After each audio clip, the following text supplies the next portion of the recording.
Civil authorities from all over the goddamn place have issued an explosive Karen alert, effective until midnight November 1st. There have been multiple reports that a stampede of 35 to 45-year-old women with really shitty haircuts have overtaken local communities. They are all armed with grenades and expired coupons and they want to speak to the damn manager right now. The Karens have mostly terrorized Halloween store workers with handheld explosives in the following states: Michigan, Ohio, Pennsylvania, and West Virginia. And for some reason, the Bahamas. Is this the end of the world?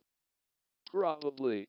We already have enough to deal with in 2020 and now there are people being blown up on Halloween. It even has people like YouTube gamer Crazy4Games saying, Oh, that was a grenade. That's a grenade. Fuck! Fuck! Fuck! Fuck! Fuck!